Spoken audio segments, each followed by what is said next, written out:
may pinakamalaking BSP na pangalan dito. Ayan o. BSP na pinakamalaki. BSP. Ito ang latest version. That's 2021. Minted in 2021. Saan yung kanyang mint mark? Where's the mint mark here? Upper or lower mint mark? Lower. Ito siya eh. Ito siya, lower mint mark. That means lower mint mark siya. It's not rare. Ang rare daw kasi, sorry. Yung rare daw po kasi ay may yung kanyang mint mark is nasa upper. Ibig sabihin kung upper, dito banda. Ito lower din siya kasi the mint mark is found here. Ayan o. Alibata yan siya. That's alibata. 2021 pa rin. That's also 2021. Di clear. Hindi siya maklear. O ayan 2021 o 2020 ba yan? 2021 siya. O 2021. So, BSP, ito, malaki ba yan na BSP? Ayan o. Maliit.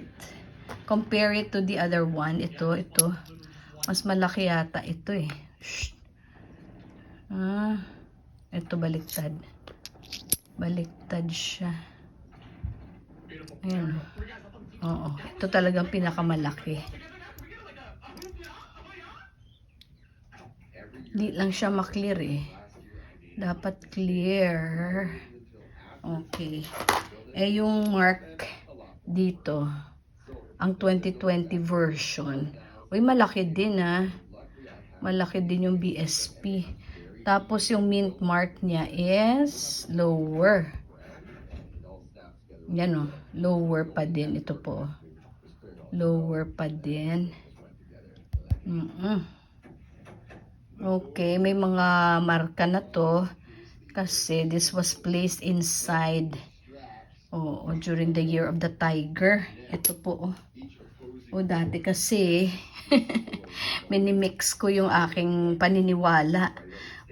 Yung meron akong ginagamit na pagka Chinese New Year. Pero lately hindi ko na, I'm not mixing anymore. Talagang full na ang aking paniniwala sa isang na lang. Kasi alam niyo po, yung year na yon wala akong naging benta. Excited po ako yung year na yon. Tapos bumili ako, Year of the Tiger yun eh. Bumili ako ng ang color of the year ay parang orange yata. So, and then, pero hindi ko ginamit. I said, no, I will not. I will not believe in charms. And, kasi, sabi ko ganyan. Pero ito pala, naitago ko dun sa itaas. So, andyan, nakalagay sa loob. Yung coins na yon 8 coins na ganito, 2020 coins. Kaya nga, yung ginagamit din natin, ito lahat ng to, nakalagay dito.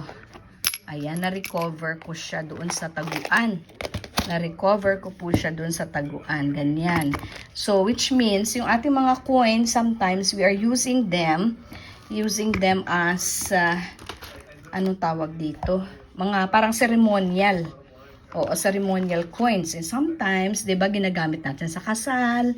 Yun po, ito, yung aking mga so far, na-collect ko na mga, ayan, 20 piso coin. 20 piso coin. Yung latest po ito. Si Manuel L. Quezon. Alam naman po natin na si Manuel L. Quezon ito. Tapos, ayan, naalala ko kasi, when I watched the Quezon movie, na napakaganda, ayan. So, that is Manuel L. Quezon. Luis pala yung L na yan. Ito yung kanyang 20 peso 20 piso. Matigas kasi ano na yan Filipino version na yan. At sa likod niya, yung kanyang reverse is actually bearing the Nilad plant o where the name of Manila or Maynila came from. So Nilad. And then we have here the Malacanang Palace, and this is the new seal of the Bangko Sentral ng Pilipinas. So, bimetallic po siya. Ibig sabihin ng bimetallic, dalawang uri ng metal. Oo, ang nakikita po dito, medyo golden sa paligid, and then yung center niya is silvery. Yes. So, I tried to share with you ito, Republika ng Pilipinas. Nakikita nyo po, Pilipino na siya talaga. Bakit Pilipino? Kasi dati po, English series during the American regime. So, but hindi na po tayo under the Americans. That's why, parang part of our kasarinlan or independence, the Philippines made and minted its own coins using our own language, which is Republika ng Pilipinas. Okay, that is Republika ng Pilipinas. So, this is Manuel L. Quezon. Tapos, ito po, 20 piso. Meron tayong mint mark dito na alibata sa lower portion. Diba? Clear? Hindi po ba yan? So, Manuel Luis Quezon. Ito sa paligid niya, may mga dots. Hindi ko lang sure kung ano pong ibig sabihin ng dots. Ito po, medyo may scratch siya. Does it mean this is a die crack? Maaari. Pero normal po ang coin natin na ito. Normal siya. Oops. Hindi siya masyadong clear, no? Ibig sabihin, wala siyang, it's not an error coin. Kasi kahit na yung obverse niya ay ganito, pag reverse mo, straight pa rin siya. Hindi po katulad ng ibang coins na pag ganyan mo, magiging error coin po siya kung pag baliktad mo ganito, ito ay nakaganyan. Diba? Pero na-notice ko yan sa mga piso ko, medyo tabingi. Pero ito straight na straight siya. So anyways, ayan po ang 20 piso coin. Latest po natin na 20 piso coin. Meron po ako mga 2021 version. And I showed you the difference. Yung ito po yung BSP. May maliit, may malaki po ang kanya. Wala po siya. It's not readed. Instead, meron po tayong nakalagay na BSP mark. Dito po sa kanyang rim. Sa rim. Ayan. So, I hope you learned something today. Manuel L. Quezon, yung unang presidente po ng Commonwealth. So, nagpunta po siya ng Amerika para ipaglaban ang ating independensya. And yan, naglaban-laban po sila sa eleksyon ni Emilio Aguinaldo. At saka may isa pa. Hindi ko na maalala kung sino po yung isang yun. Pero, yung siguradong contenders nung mga panahon na yun, were Quezon and Emilio Aguinaldo. At ang nanalo syempre ay si Manuel L. Quezon. Si Manuel L. Quezon po yung nag-iisang may napakalaking shrine doon po sa Quezon City. Yun po ang Quezon Circle na minsan po siguro puntahan natin yun. Para makita natin yung Quezon Memorial Shrine. Ayan. Fan po ba kayo ni Manuel L. Quezon? So, dati po parang talagang, fan na fan ako ni Manuel L. Quezon. Parang, in a way, parang kinanonize ko nga siya eh. Pero when I saw the movie, itong latest po na version, na sino nga ba yung artista doon? Ay medyo nagduda na ako. Kasi sabi ko, may mga flaws din pala yung kanyang personality. Siyempre, wala naman pong tao na perpekto, ganyan. Pero, what we know is this. Ang tawag nga po sa kanya doon is chameleon.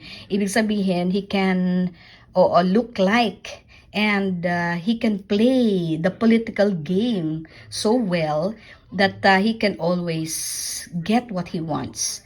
So, he always wins. Parang ganun. So, panoorin nyo na lang po yung movie ni Quezon and you will see what I mean. Okay? So, pero nung mga panahon niya po, siya lang ang nag-iisang presidente who welcomed the Jews during the Holocaust time of Hitler. So, he welcomed them here in the Philippines. Kaya naman, oo, napakagaling, no? When everybody closed their doors, siya naman, he opened the Philippines to to the Jews. Pero, kaya nga, sabi ko, in a way, parang I wanted to canonize him. Parang santo siya. Pero after watching the latest Quezon movie, nakita ko din naman, oo, na hindi din naman siya santo. Wala po namang no, talagang ganyan.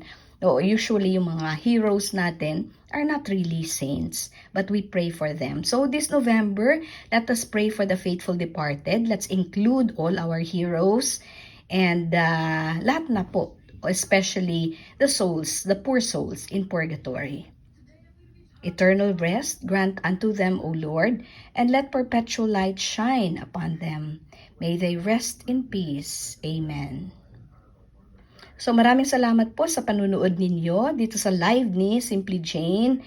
And kita-kits po tayo as soon as possible siguro, no? I hope magkakaroon po ako ng another chance to have another live. Okay, this coming week. So enjoy your Sunday, everyone. God bless everyone. See you around.